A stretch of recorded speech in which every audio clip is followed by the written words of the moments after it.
So the Bible says, in the last days there shall be doctrines of devils, and the Bible says that we are not ignorant of his devices, Satan. So it's important that in the last days we are to be aware of what doctrines that Satan will use to deceive the whole world, to prepare his new world order. So one of the interesting things that you're going to notice about the Antichrist is look at Zechariah chapter 11, verse 16 through 17. For lo, I will raise up a shepherd in the land, which shall not visit those that be cut off, neither shall seek the young one, nor heal that is broken, nor feed that standeth still, but he shall eat the flesh of the fat, and tear their claws in pieces. Woe to the idle shepherd that leaveth the flock! The sword shall be upon his arm, and upon his right eye. His arm shall be clean dried up, and his right eye shall be utterly darkened. Okay, so notice right here that Zechariah chapter 11, verse 16 through 17, it's talking about this idle shepherd, whoever he is, whoever this idle shepherd is. But God's going to send a idle shepherd. So notice, one, he's an idol. Two, he's going to feed off the land. So he's a conqueror. So that's another thing. Another thing to notice about him is that you'll notice in that verse, there's going to be a sword that wounds him. So these are the clues to what this shepherd is. And when you compare that with, go to Revelation 13. Revelation 13. Thus we identify who this idle shepherd is. And that is the Antichrist. That is the Antichrist. Revelation chapter 13, and we will look at verse 3. Revelation chapter 13, and we will look at verse 3. So let's see these clues about Zechariah 11, if it matches with the Antichrist. Revelation chapter 13, and we will look at verse 3. The Bible reads right here, and I saw one of his heads as it were wounded to death, and his deadly wound was healed, and all the world wondered after the beast. Okay, I forgot to add another clue, but remember as Zechariah 11, his head is injured. It mentions his right eye, right? Yeah. So he receives a head injury. So this head injury is more specifically located at his eye. Is the Antichrist, does he receive a head injury in Revelation 13? Yes. Yes. So thus, check. Keep reading. Look at verse 7. Verse 7. And it was given unto him to make war with the saints, and to overcome them. And power was given him over all kindreds and tongues and nations. Notice that this individual, the idle shepherd, he's a conqueror, right? Does that match Revelation 13, the Antichrist, where he's a conqueror? Yes, check. He conquers nations. Remember that verse says he will go throughout the land and eat the fattest places. So Revelation 13 shows the Antichrist conquering lands for himself. So check. Let's read verse 14. And deceiveth them that dwell on the earth by the means of those miracles which he had power to do in the sight of the beast, saying to them that dwell on the earth that they should make an image to the beast. This shepherd is connected to an idol, right? Does the Antichrist have his idol, his image? Yes. Check mark. Guess what the modern Bibles did? No. Mistranslation. They must have made an error in the word. It's not this kind of idol. It's this idol. Totally different meaning. No, when they got rid of this, you know what they got rid of? Yeah. The Antichrist will have an idol to worship. Yep. This ain't some lazy shepherd. You think this guy is lazy? He's not lazy. He's eating up the lambs. Right. Let's keep reading right here. Notice the next part of verse 14. Which had the wound by a sword and did live. Okay. Check, he had a sword wound, right? The wound by a sword. Boom. There's no doubt this is the Antichrist. Right. So we notice right here that Zechariah 11 is undoubtedly referring to the Antichrist. Now back at Zechariah chapter 11 and verse 17, what did you notice about this Antichrist? What is Satan's ruler? his New World Order and king is represented as. If you look at Zechariah chapter 11 and verse 17, it says, "Woe to the idle shepherd that leaveth the flock. The sword shall be upon his arm, and upon his" what? "Right eye. His arm shall be clean dried up, and his right eye shall be utterly darkened." You know what the Antichrist is known for? He is known to be a cyclops. He is known to be a pirate. He is known to be the all-powerful eye. This New World Order leader, some of you who know conspiracy theories know what I'm going to get into now.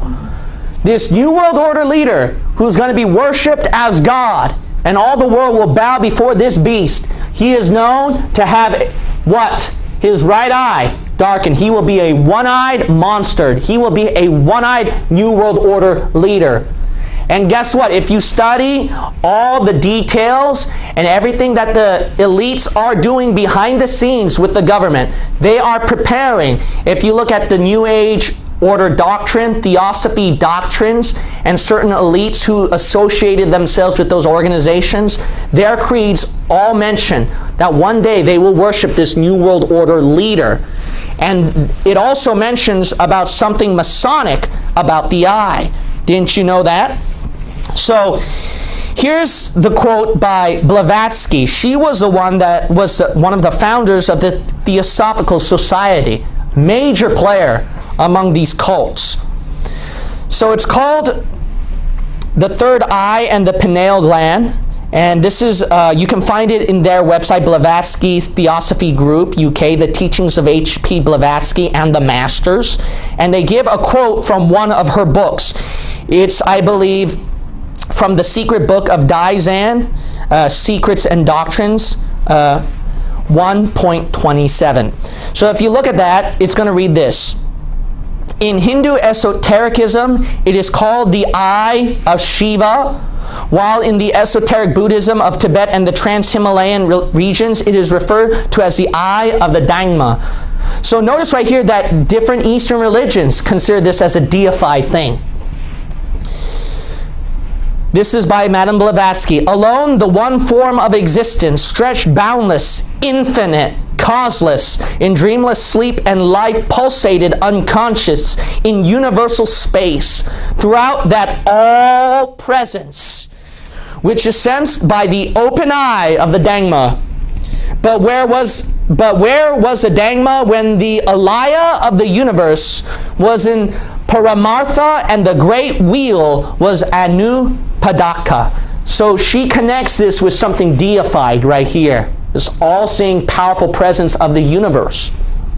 So you'll notice right here that the Theosophical Society, who are ready for the New World Order, they believe in that.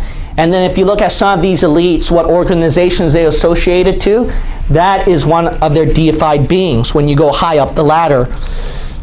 But here's something very interesting that you don't know about, that it's already in our government. It's already in our government.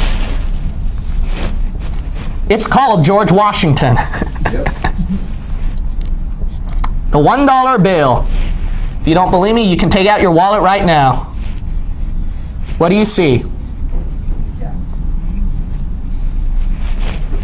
This guy right here.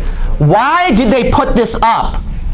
They didn't have this before until some person named FDR, who was connected to Masons,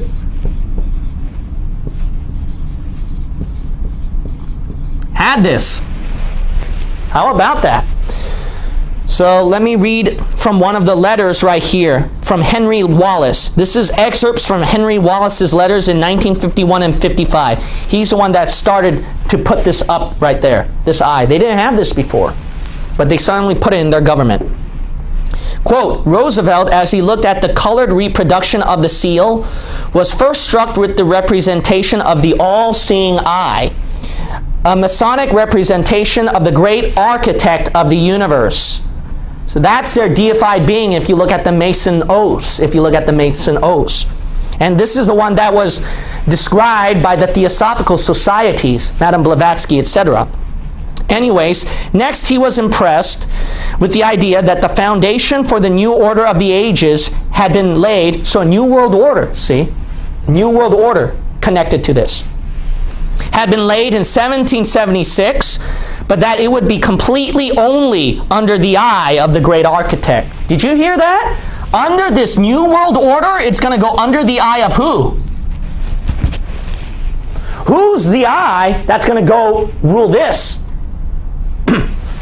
Ooh. Let's keep reading right here. Roosevelt, like myself, was a 32nd degree Mason. He suggested that the seal be put on the dollar bill rather than a coin, and took the matter up with the Secretary of the Treasury. He brought it up in a cabinet meeting and asked James Farley. Now, James Farley, he's a postmaster general and a Roman Catholic, if he thought the Catholics would have any objection to the all-seeing eye. Would you? You're a great people, the Catholic Church. You want to have you must have an objection to this, right? No, the Catholics don't see any problem with that. Which he, as a Mason, looked on as a Masonic symbol of deity. Farley said, no, there would be no objection. You see right here? Now, if you look at my other videos about the elites, if you look at all these big shots and you go connecting to the pyramid, what's very interesting is that with these elites who want the New World Order, you're going to see them connected to what? You're going to see them connected to these guys. Catholics, Masons, Theosophical Society.